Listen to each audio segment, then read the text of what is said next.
Okay. All right.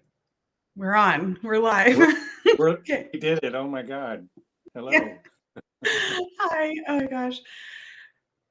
So, hi. This is our first time hanging out. That's We right. got one person watching so far. That's cool. Um, and yeah, so we met in the wake of the hypnosis conference recently in Vegas, and I saw you at the end of the last day on the neuroscience panel, and you said something that you don't expect to hear at the neuroscience panel, which is that you did past life regression on hypnosis. And I thought that was so cool that I'm like, I have to find this guy. Yeah, exactly. Well, I'm glad it reached through to you for sure. Yeah. Um, and we can go into that. I mean, we can go anywhere. We're just getting to know each other, so that's part of the fun of this. Two people in a worldwide tribe Yes. connected. Yes. And I have to tell It's you, like, I'm looking at you through a postage stamp, which is hilarious. So, but it'll make me lean in and be curious because okay. you and I are both like this big on the Yeah. screen. Oh, okay. I Yeah, for me hear too, you. actually. I don't know how to make it bigger, but that's cool because if we're postage stamps, then we can kind of go anywhere. Yeah. Oh, all right. Yeah. Welcome to the deep waters, everyone. Here we go with Desiree. um, yeah. Where are you, by the way? I'm in Oakland, California, the Bay Oh, Area. okay, great. I'm in Portland, Oregon. All right, West Coast. Yeah, yeah. It's rare that I'm actually on something like this with someone in my time zone these days. So it's awesome. Yeah, yeah. Yeah. Is that home for you? No, I'm from New York. I actually moved here during the pandemic, and Portland was on my list Wow. of, I'm like in transitioning from working and doing hypnosis on the side to doing it full time. I'm like, I can work from anywhere now. So I wanted to just Right. like where I live and enjoy the weather and flowers year round. And I have that here. But I love Portland too. It's pretty awesome. It's Yeah. pretty awesome. It's conducive to this line of work.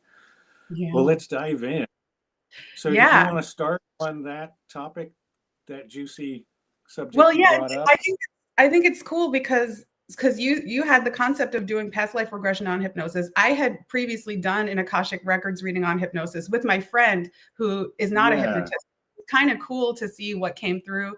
And so I had sent you that and you checked it out. And then you sent me a video that was only 15 minutes long, but there was like so much in there that was the perfect introduction to whatever that rabbit trail is, that embodied cognition and all of that. So I'm just like, and I'm so And we'll excited get about like just the future. Like, what does the future hold for hypnosis? Because I think it's yeah. people are starting to realize that it's like valid and worthwhile to look into. And I think it's in a little bit of everything that we do. So I don't know. We're in good shape from a current contemporary neuroscience perspective. From my judgment, I've been doing a deep dive into that because I'm writing a book right now called The Four Diamonds of Clinical Hypnosis.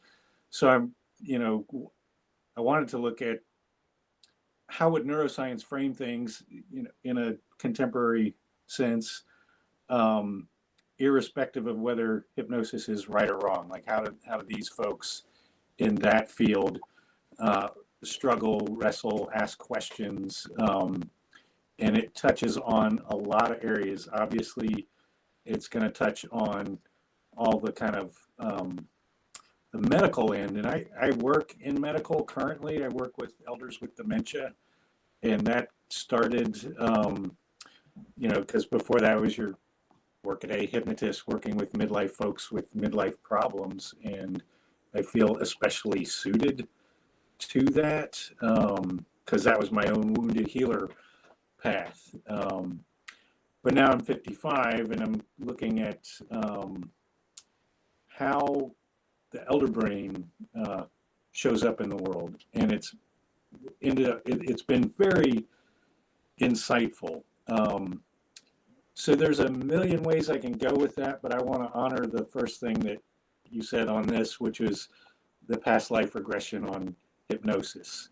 Um, and as a hypnotist, writing a book about the current neuroscience, I started trying to think deeply about it, and it's like, oh, we have a technique for that, don't we? We can do regression, and you can do it on anything. And so the frame for me, the book is, attempting to deal with this in a as hard science a way as possible. I personally am pretty flippin' woo, and it's, I think, hard to be a hypnotist and not become very, open to the metaphysical ends of things, where science might not have a good testing regimen. But because our profession is so empirically based, and we go with folks where they want to go without judgment, we find ourselves in really interesting arenas, for sure. Yeah. So looking at another way to frame doing past life regression on hypnosis would be, is there a reason for us to be hypnotizable? Is there, what purpose does hypnosis serve from an evolutionary standpoint, from what would be called an ecological psychology standpoint, or an evolutionary psychology standpoint? Why did we evolve this way? Do animals have this ability? I would argue yes. Like, at a certain point, it becomes, in the simplest sense that I can boil it down, it's being able to think one thing while doing another, right? Yeah. So having that kind of split attention ability, I think, is kind of central. That ability to, so I would encourage folks to don't think about the timestamp aspect of memory. Think about it as this ability to compare. That somewhere historically, you start going back, we developed the this or that ability to go, am I going to go into this, or am I going to go into that? Am I going to go away from that or away from that? And all of this comes from development of the autonomic nervous system, that ability to state change on the fly for survival. So fight or flight, rest, digest, fawn, faint, every one that gets nominated as a possible response, that we call characteristics of our autonomic nervous system, our ability for our nervous system to make very fast decisions that literally change our state, change our heart rate, breathing, etc., on the fly. So tracing that back. So, this is me doing regression on this ability, right? And I kept coming back to foraging.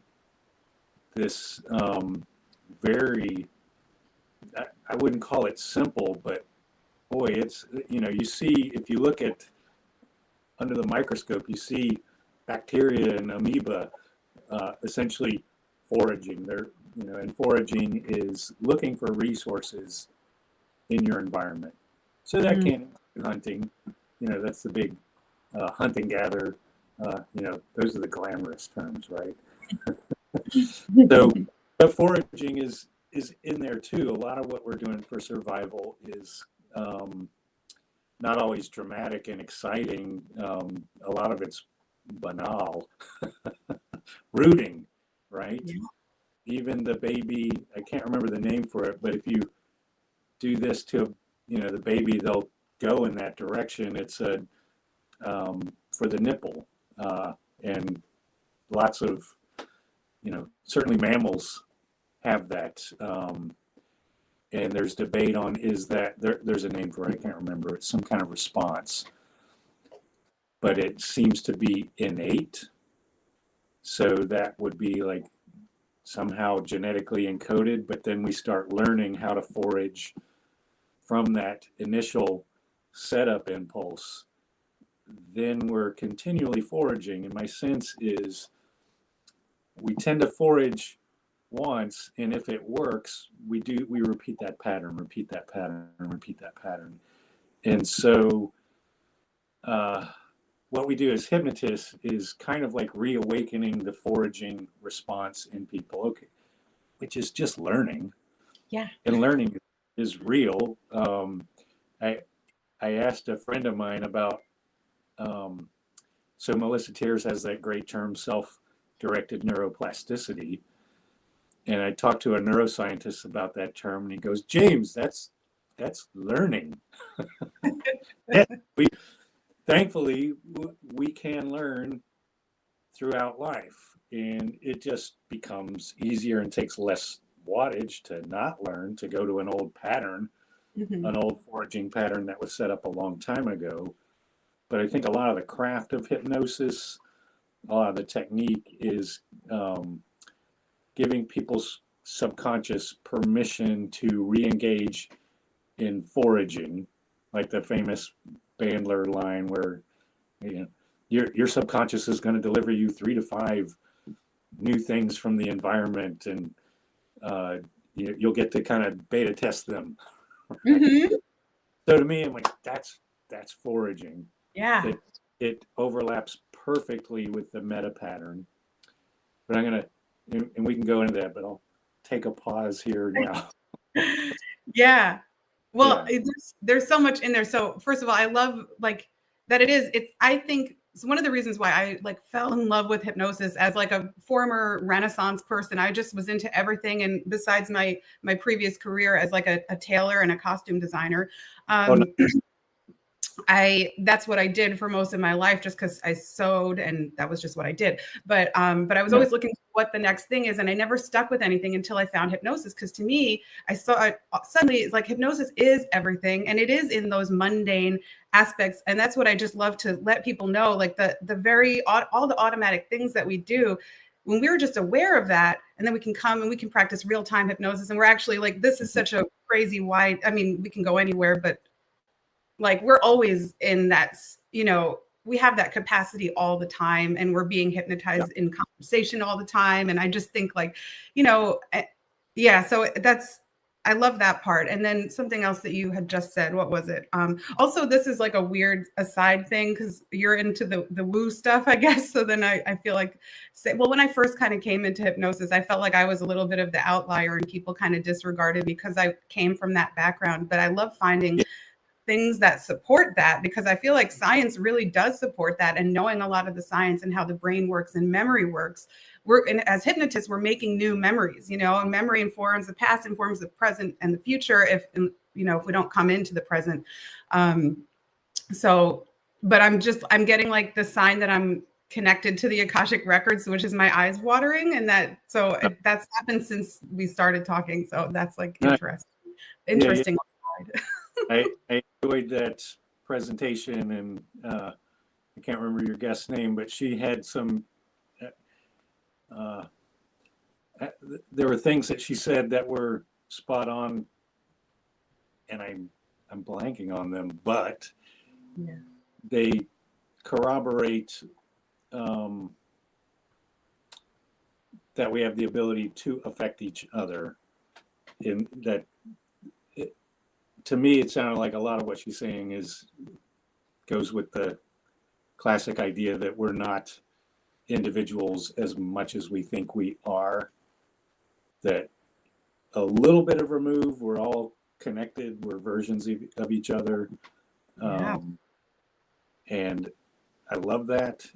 I come from a shadow work background, and that comes out of Jungian ideas about collective unconscious, and the idea that there's archetypal energy and that you can tap into it. We're swimming in it all the time, so we don't know. Yeah, I'm feeling it now. My hands are tingling. But I knew that about you the moment I saw you. It's like, okay, all right, we're going to get the tingle going. Yes, that's awesome. I love it. I did it in session with some folks, and sometimes I'll see that they'll start glowing if we're doing good work, and depending on the person, I'll tell them, it's like, you're glowing, we got a glower. Yeah. Oh yeah, and what you were saying about like becoming aware of certain things. That's something that I love giving clients, like, especially in their first session, is to like let them kind of come up with a few symbols, and then just say that in the coming days, you're going to be more aware of these symbols or numbers or whatever. And then that is the proof that whatever we did in the session works. And I started doing something recently for like a little, really short session. And it's an introduction to hypnosis that I'm calling like a recalibration session, which is really just allowing you to kind of like be in that space with another person, and to let your to give your subconscious kind of the authority to kind of move you in alignment with certain things, and to use the symbols as ways that and your perceptions have shifted. So things are changing, even if you don't know what you really want. Because the first time I tried hypnosis, I did not know what I was going in for. I just wanted to try it. I was grasping at straws kind of thing. And I got so much from that session that it changed my life, obviously. And I'm now a hypnotist. So I just think it's so cool. The thing. Yeah. I find it's good to have intention going into a session. And I find almost, at least for, like, I'm a very shadow work heavy practitioner. So it almost doesn't matter what we go in on with somebody. Plenty of times someone will want a specific thing, and I honor that, but then the session goes the way it goes, as you know. And as long as there's that beginning thread, it connects out in this much broader way than I would anticipate. Yeah. So, like, being open to that. It's like, but you need it. Same way that I think you need ritual, setting up the space, the intention. It sure does something. It holds the space for the work to happen, and the work can be utterly surprising. Yeah. Like we're in there to feel this stuff, and what I would add from, to bring it back around this intersection between ultimately spirit and the science realm of it is the topic of mirror neurons, which came about as a scientific realm of inquiry that could be researched about 30 years ago with research on monkeys. And there's a great paper out right now that says whatever happened to mirror neurons, and it researches across the field. Now, as fellow practitioners, we feel it, right? I mean, we always have to be careful of projection, but like I feel like we do this with the folks we're working with, and this being a connection between people that happens, and it makes it easier if this is the person we're working with. Our pacing and leading and entrainment and all of that helps the person walk into arenas that might have been off limits. So I think we know as hypnotists the power of mirror neurons. It turns out it is a thing. Now, from the science, yes, it's like, yes, okay, good. From a science perspective, they're finding, where it works, where it doesn't. If any hypnotists are interested in that, just go to Google Scholar, whatever happened to mirror neurons. It's a great article. So I think we have nothing to fear as hypnotists by going into cutting edge science, instead of staying parked in the 50s with Erickson and Ellman. As much as we love them, they're great. Yes. That was a long time ago. Yeah. Research has been plowing ahead, and a lot of I want to jump into that. Like, one of the most amazing fields of inquiry that is underway started maybe in the 60s by a psychologist named James Gibson, and the short answer is my limited understanding. So if I'm getting any of this wrong, I kind of expect to, because it's a new field of inquiry for me. So maybe anyone watching can give us updates. But James Gibson and his wife created this field called ecological psychology. And the idea of it was that when we see things in our environment, they afford us opportunities. So, I look at this pencil, it's graspable, and then I can do something with it. So we are intertwined with our environment. We're not separated objects from it. It's not foreground, background. We are of our environment. Sounds obvious, doesn't it?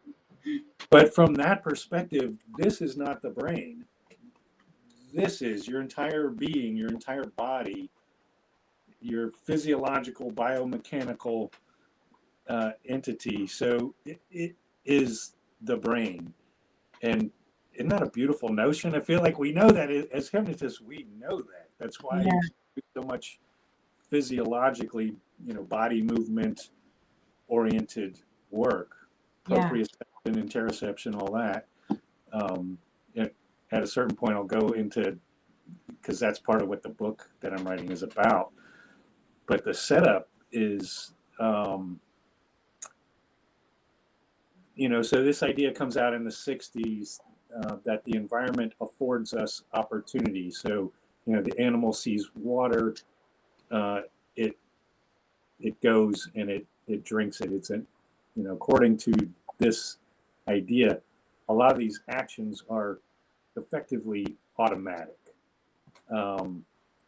This flies in the face of standard garden variety cognitive neuroscience, because that field up until now has said the brain is a map making machine, and it looks in the environment and it creates a map in the brain of everything.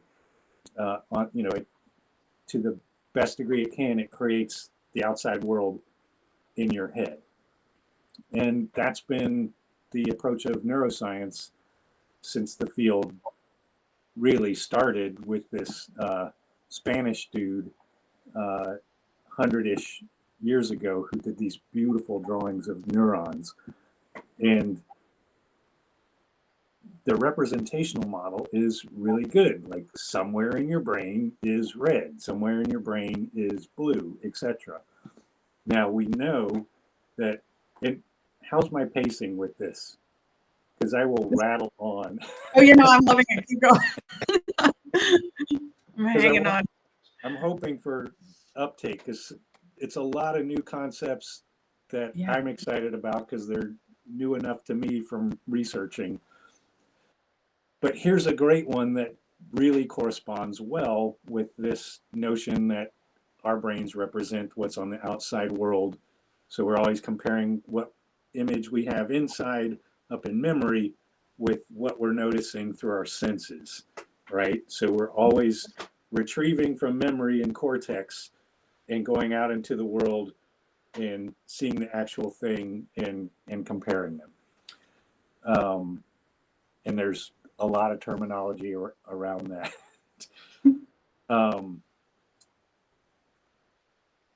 And that made me jump points. But if you think about it, so if we're creatures that are always basically doing this, so going into memory, that's called top-down, bottom-up processing in neuroscience. So basically, think of using the bathroom in the middle of the night. We always want to use the least amount of wattage we have to do any given activity. And neuroscientists call that the free energy principle, which Carl Friston talked about in that little video clip. We'll have to post that in the comments because it's the best explanation. It was awesome. So it pays for us not to open our eyes any more than we have to, and to consult our memory of how many physiological movements we have to make to get to the bathroom. So somewhere in our brain, we remember how to do that, and we do it just fine. And we stay in that what is it, the hypnagogic or hypnopompic state, you know. Mm. So we're kind of still in that sleepy state, and then we go back to bed and we forget about it, unless we step on a Lego, right? And then we become alert and reorient our posture, and we have to spend a lot of wattage to get our body re-regulated to go do the task. But a lot of times we can just run it automatically. Another way I'll put it for folks is, do you remember brushing your teeth 17 Tuesdays ago? Right. Of course not, right? You don't need to, but at the same time, you know, I know I did it, you know, unless something unusual happened, so much of that kind of task processing can be done pretty automatically and forgotten about. So that fits very well with this representational idea that that's a memory pattern stored in the brain, and we don't have to, it takes less wattage to download that memory than to call up new synth information. Yeah. And I think that's kind of true. Yeah. But there's a weird problem with it. So the folks, there's a group of, in the neuroscience community, it's called radical embodied cognitive science, or what's called enactivism, and that we enact in our ENACTIVISM, something like enact. Like I'm going to enact Shakespeare. I'm going to enact drinking a glass of water. I'm going to enact sadness. So what they have to say about the representation idea is, well, it sets up these weird recursions. In hypnotists, we love our infinite recursions, don't we? So the one that's up is if we're representing, like, you know, the homunculus model. Mm-hmm. Have you heard of that one at all? Yeah. That, within the sensory motor cortex, right next to it, kind of midbrain on each side, this side controls this side controls this side. There's a map of your nervous system. It's called the homunculus. Homunculus basically means little human. So a little version of ourselves in ourselves, controlling ourselves. Well, what's controlling that version of ourselves? And what's controlling that? And what's controlling that? So representationalism in cognitive science is one of the weird pitfalls, is it can set up this infinite recursion. Isn't that weird? That's Anybody going into trance around that right now? I mean, I am, because I mean, I use that imagery in my mind all the time of the other me in there. That's to anchor. But so when you sent me that video that we will post the link to, but he used the metaphor, Carl Friston, I think was his name, right? He used the metaphor of, like, you know, remembering a phone number, like it's in your phone in this day and age. It's not actually in our mind anymore. So we have to enact with I like that metaphor a lot. We have to actually, like, interact, you know, the information's outside of us and we do things to get it. I just thought that was a good kind of metaphor. Right. We're extended into our things that we've created for us. Yeah. So no, we're evolving faster. Yeah. It's interesting. And also, so when we have we make these automated, you know, we become pretty much automated if we're not, like, aware. And then, but that's why I think I love hypnosis, because it is this between state. And when we are aware, then we can be between the automations in our day-to-day life and then make, you know, more informed decisions and changes. And, you know, so I don't know. So cool, isn't it? Yeah. That's why I think, like, hypnosis is, like, it's just, like, all around us all the time. And we have, like, and in those, like, little everyday, you know, things that people like, you know, when I think of ritual, I'm a witch. So like I think of certain things, but I realized that like making tea every day is, you know, people say they have these daily rituals. Like that's a ritual. Like it takes 3 minutes of your day, but like that's like something, and we can all actually like kind of fit in those rituals, you know. But I feel like sometimes people don't realize when they say, oh, it's like it's this ritual I do every morning. It's like, well, yes, of course. And there's actually a lot of power in there. But what if you're just like a little bit more in it instead of doing it on that automated, you know, I don't know. Exactly. Yeah, it's the difference between automated and ritual. It could be the same thing, but it's the intention you bring to it. It's the note of that, you know, I'm in a men's group. We do a lot of ritual, and then afterwards, I remember laughing with one of my guys because, like, we used a fork in a ritual or a spork. You know, it was like a plastic spork, and it ended up being useful ritually for that moment. And then afterwards, we're howling, you know, because it ended up being this breakthrough moment for someone, and tears and transformation and all that. So what a beautiful thing to be in relation with, you know, like this is one of my favorite things to be in relation with of all, because I'm an artist. I come from that learning to translate material and spirit and energy since I was you know, showed up on this earth. Yeah, so that's another thing. So I was looking at your website and I saw that and I got really excited because that's another thing we have in common is like, you know, that's my background too. Just, as a craftsperson, I also make jewelry. So I saw you do sculpture and stuff, and it just, to me, it's the same thing. So I like, that's like, you know, I was like, oh, with hypnosis, I can have it all, you know. I don't know. I feel like it's totally. I see it in everything. And I feel like, the moment you mentioned that, so one of the most powerful, like, I love that you do that. I had this really powerful past life regression experience with a practitioner in Portland who took me in, and I ended up having these 3 scenes in. She's like, "Where are you now?" And I said, "Wallonia," or Wallonia, and I started laughing in session. I'm like, "What the fuck is that?" And I'm plugging in my iPad here. Like, oh God, I must have picked that up from a Marx Brothers show, Wallonia. It turns out it's a place in Belgium. oh wow. But I went to 3 different scenes. One of them was I witnessed my own death, and I looked down and I was being carried in on a flat wooden table kind of thing through a wall, and I looked down. My hands were like this, and I was wearing this unbelievable embroidered, I wouldn't say hoop skirt, but it's a lot of clothes compared to what we wear now.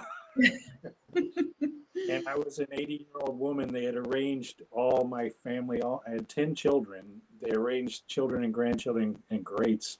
Now my hands are tingling all around me. So I was a seamstress for this house, for this grand whatever house. And, you know, I want to go to Wallonia now for sure. I've tried to find the place on Google Maps and, you know, what I remember and what stuff looks like. I'm like, yeah, could be. But I think so I'm not surprised. Like there's something in the ability of artists to create, to transform like simple cloth into something that is beautiful on the body. All of that is, what a skill. Like it naturally segues into the kind of work we do. And I did want to say something since you brought up witchery, and I wanted to talk about shadow work for a moment, if we can go into that. So I'm guessing you were the weirdo in your town. Yeah.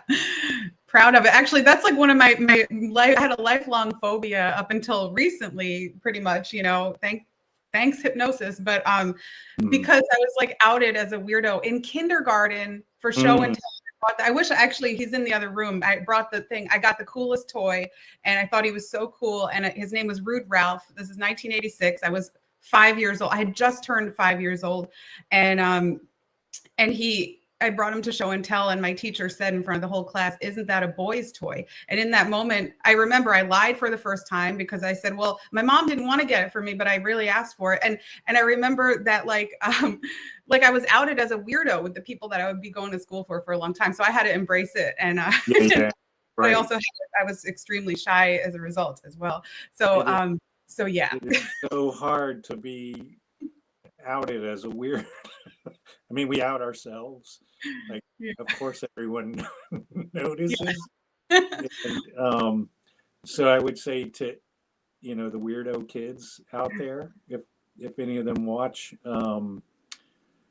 let's see, you'll be fine if you stay in the game. Learn how to protect yourself, set boundaries, and the fact that you're ultra sensitive will end up becoming your power.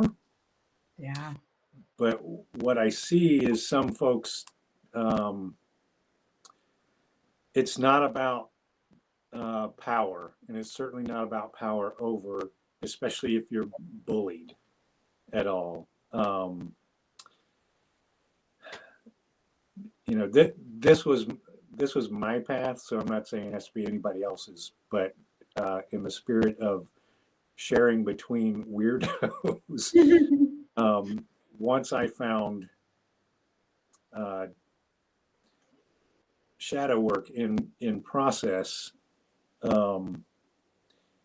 it changed everything. So look for the older, I'll say weirdos, but the weirdos who are safe and well regulated, not the obviously creepy ones and all that. Look for the wise elders in your wherever you live, that can help you put you on that path in a good way. Because my sense is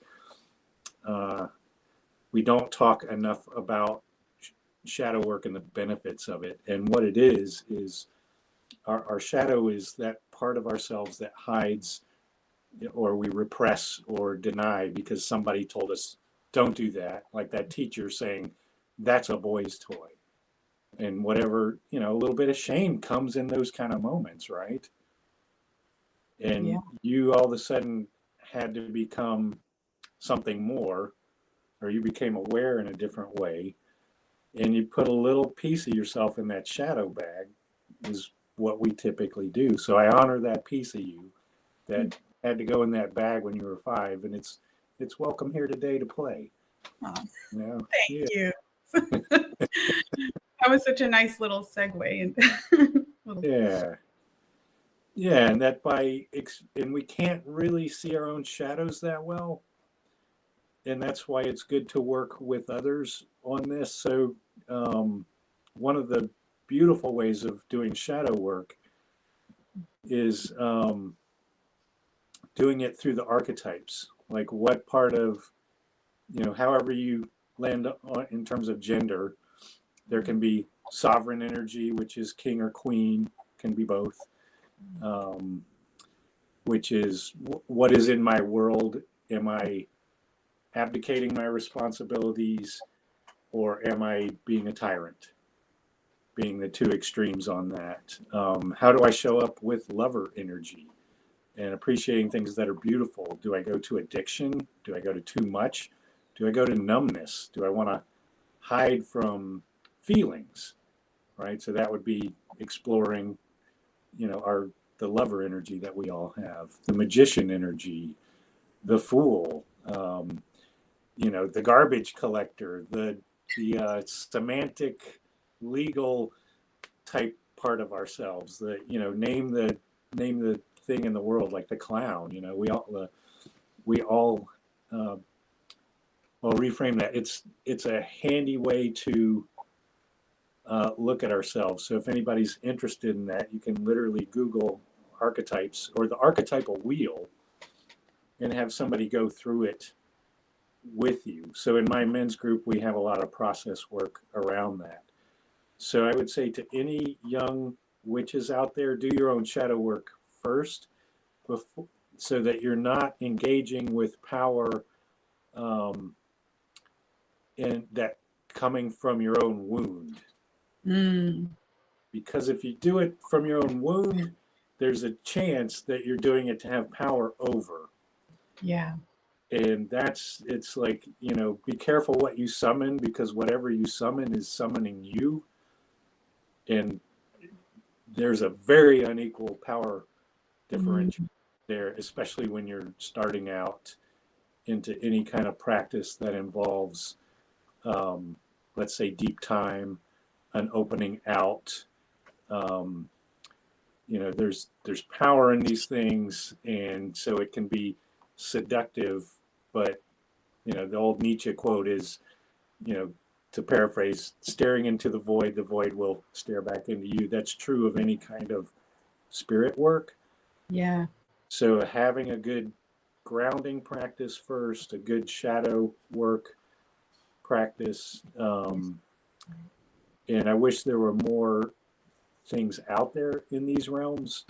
I know of my little subset of it there, which is, for men, there's groups like Mankind Project and Every Man. For women, there's, I want to say, Inner Yaga, very cool. And there's variations there. They tend to be small, but they have very good ethics behind them, very good grounding practices before you do any kind of work. Very good at learning about projection. And I think when you get into the spirit realms, it's good to have a good understanding of projection. Am I projecting myself onto you, vice versa? Of course, we all do that, but learning to recognize it so you can withdraw your projections to work as cleanly as possible, gives you a way to help people in a much better way. So yeah, I love a few of those points, because as an artist and a craftsperson, and also just as a kid in general, I had a lot of chronic pain and was trying to get diagnosed from I remember being in pain from age 7 to 25. Like, it was just every day. And trying to get diagnosed in the 90s, so that's actually what kind of, so my past is just I was researching, I was reading medical texts and trying to figure out, I had, juvenile arthritis, rheumatoid arthritis, fibromyalgia, whatever. And I was trying to find out more, because I was on so many pills. I really feel like it's lucky that I'm alive, but they were just, my doctors as a child were just giving me all of this stuff that gone off the market for killing people. I was prescribed a 90-day supply of opioids at in high school, at the place where the opioid epidemic epicenter, Long Island, New York. So it's just it's crazy, but none of it worked. And as I was researching or trying to find my own answers, I always found my way into the metaphysical section or the occult section at the bookstore, and it was those kinds of practices did give me this sense of power. But it is like a band-aid, because it is true. I think power. Yeah. Huh? But that was good power. It was good. Yes. Yeah, so, and it was reframing. I mean, I learned about past lives. I had, I had a past life where I really abused my body, and that in this lifetime I had to take care of it. And that was such a cool reframe, because I love to do that now. So, to totally see that on you. It's like that was not your pain. That just got carried forward. Yeah.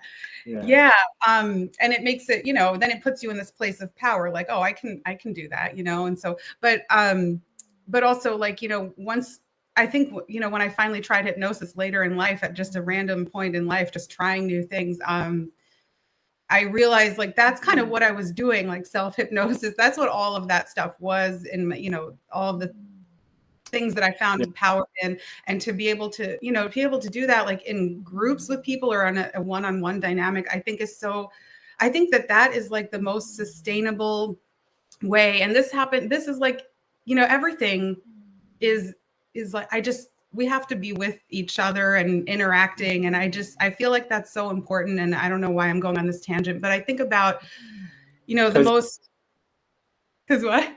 Because you're open. I am. Yeah. It's good. It is good. I still got my little eyes. My eyes are like little faucets. So we're like, there's some Akashic, the field is like, yeah. Okay. So like, it's not our first rodeo. But like all sustainable, change is kind of actually incremental on the local level. It's so, so it's like, we can't just do it by ourselves. We have to do it almost like at the community level in small groups. I remember reading Rebecca Solnit. She said something like, I think she did a study, or she quoted a study of like, activism over decades. And it's like, they get these big things and then it always gets a pushback. It's like when you get a big change, it's I feel like what she was trying to say is the most, and I think that comes back to like working, I think one-on-one with clients. I love personally working in groups, but I think the one-on-one aspect is so important, and seeking outside of ourselves. I think self-hypnosis, that is a huge part of my life. And I also work with the Akashic Records in my dreams. So I'm, there's always the stuff that we can do ourselves, but to be able to work with other people and get that, we're designed to do that. We're designed to work with the environment and the people around us. And right. Yeah. So I don't know. That's I think that's the way to true and lasting skills. Huh? To share to pass on the skills that we were gifted. Yeah. Yep. That certain things seem to work, rhyming up with each other. So that's what we're doing. We're kind of trading information through our hands, through this, just through connecting up.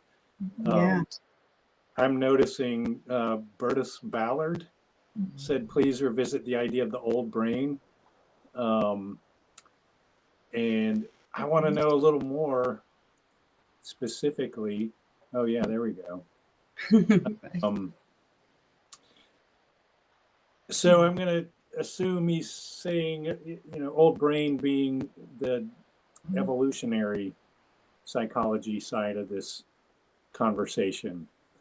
So, you go back to Mesmer, you could say animal magnetism was the best verbiage they had at the time for mirror neurons, right? I think animal magnetism, I think it's mirror neurons. Yep. But culturally, ritual predates that. And, I love the one about Santa Claus was a shaman. He derived from that. The reindeers ate magic mushrooms, or he did, and somebody drank each other's urine, the story goes. I haven't heard that. Experience that before hypnotists became a thing or a field or title, whatever, there were the localized version of that would have been shamanic work, which could take a lot of, as many forms as there are stars in the sky, right? But the idea that you would go to, one frame for it would be a ritual elder who would take you through ritual to help return parts that had split off, like the 5-year-old, when your experience happened, or we all have those stories. So we're returning wholeness to the person. We're making it safe for the parts to come back. That's an ancient tradition. Somehow, I think, so that the triune brain, the idea that we have, the higher consciousness, the emotions, and then the lizard brain is not accurate, because we don't really come from lizards. They split off. We have a common ancestor if you go further back, but they went that way and we split off from them. So we don't have a lizard brain, but we do have an old brain, right? We have a cerebellum. We have a brain stem. We share that with the ancestors that we evolved from. So it's important not to anthropomorphize, but we can kind of take ourselves back there and go, what happened? Well, my sense, what happened is it became advantageous to be able to compare things, right? And we developed things like object permanence as an ability to notice, like, the tiger going behind a rock comes out the other side. It's the same thing. That was a useful skill for living and evolving. So I think, going back to the old brain, I think that at a certain point, it seems like genetic stuff goes, it's like all life has that. So bacteria, carry a genetic blueprint, but at a certain point, behaviorally, there was a jump from what your genetics could tell you to what your cortex could tell you by retrieving comparisons between things. So that's a huge leap. How it happened in the animal kingdom, I'm not an expert in any of that. I think part of what folks like you and I tap into does feel deeper. Maybe it's a genetic thing we're tapping into. My take on it is it's not so much that you and I are alive, it's really our DNA is alive, and it rehosts every cycle. So I work in death care. I don't fear death. It's part of what we do. We're really good at it. Like, nothing to fear with that. We just come around again and again and again. So when I meet another artist, or somebody who sewed or sews, I'm like, yeah, we got some of the same stuff. Yeah. I love that. Yeah. Are we actually related? Sure, in the way that everyone is, but maybe it's closer than that. But some of what drives you is some of what drives me in a very deep felt, internal to the body kind of way, because it's coiled up in little code inside of us that we do share. So when we feel that resonating between each other, that's mirror neurons. Yeah. So I hope that goes to if Bertus is still around. Yeah. Okay, Bertus just replied. Let's see. Okay, yeah, there we go. Yeah, that feels true to me. I just need to grow the long beard, he said. Oh, right. I don't see the whole rest of the quote, but yeah. Yeah, it doesn't. Well, that's the pageantry, that's the ritual side of it, because that archetype is in the world of the wise grandmother, the wise grandfather, with the gray hair. You can feel it, you can see it. I'm not gonna lie, I'm glad I finally got a little bit of gray coming in. As at the youth of old age. And all that represents. That's a powerful symbol. So I have the free account, so we have only a few minutes left, but I wanted to wait. Okay, it's coming. Like there's some birds out there that are doing stuff. I actually like. Tell them about this.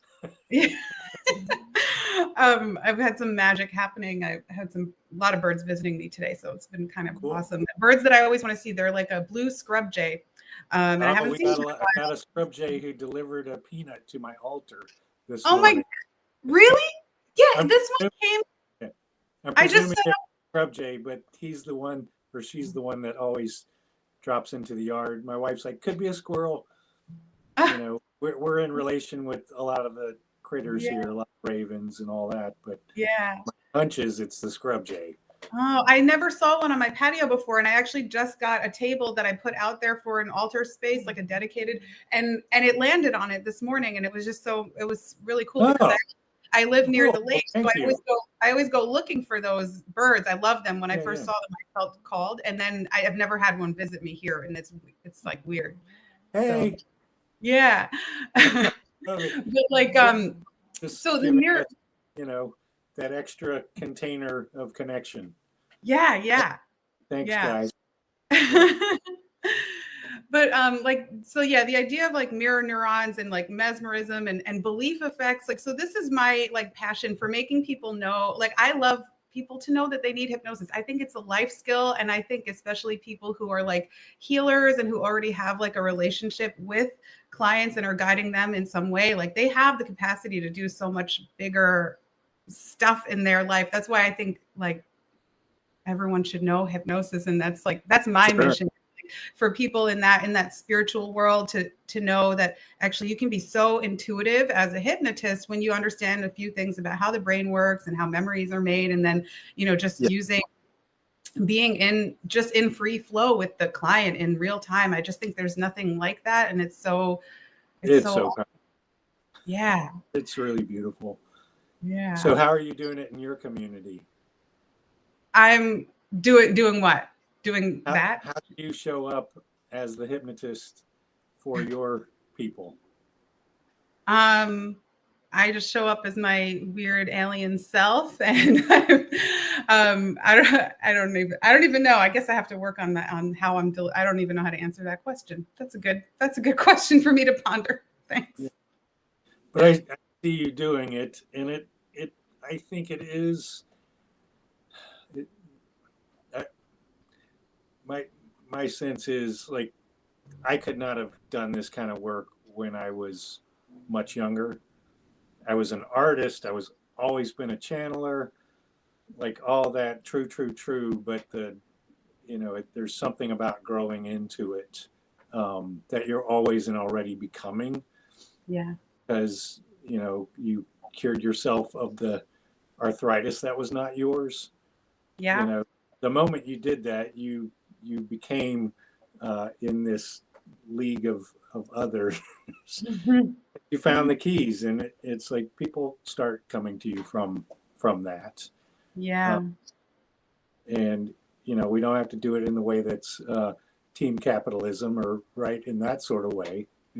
But just showing up and being, you're the wise elder to a 12-year-old girl or whoever, could be a boy, could be a. All of that is true. I mean, I think my sense is in a lot of ways we're all two spirit, and Yeah. some of it reconnecting with that and making that okay. Like I do the men's work, but a lot of the work is about connecting up with our own feminine energies as well. I love that. That is, yeah, I'm glad that you even brought that up, because to me, just being aware that like without getting too I don't know, political, but like any kind of binary, hypnosis is in the middle. Hypnosis is this kind of bleary state, like, it's a place where we can kind of Sure. come in between those Yeah. things. And so, yeah, I don't know where I'm going. We don't have time. Absolutely. Well, Yeah. we got 2 minutes to wrap up before it wraps Yeah. up for us. So what do you think we should say for closing? I don't know. I did bring my crystal ball, my scrying ball. Really? Yeah. What do we see in there? Let's see. Okay, so we got to formulate the question first. You seem like you have it. Well, I'm interested in what is a possible potential future of hypnosis. And me, I think it's in everything and everywhere. And I think people are starting to know that it's something that they should know in different kinds of communities, and it's getting more respect in like from the science angle, and more attention from the spiritual world. And I just think it's so exciting. I don't know. I like what Michael C. Anthony had to say. His framing is hypnosis is not what you think it is, it's what you think it is. And I absolutely love that. So if you haven't tried it, but you're open to an experience, oh boy, off to the races we go. Yeah. I'd like anyone who joined us today, and if there's a way we can answer questions once this ends. I don't know if that's Yeah, possible. yes. In the post, it'll post, and then yes, yeah, I think so. So I'll be in I'll there. pick a couple links to stuff. I am working on my book, and hopefully it'll be done within a year, but it's taking the time it takes. Thank you very much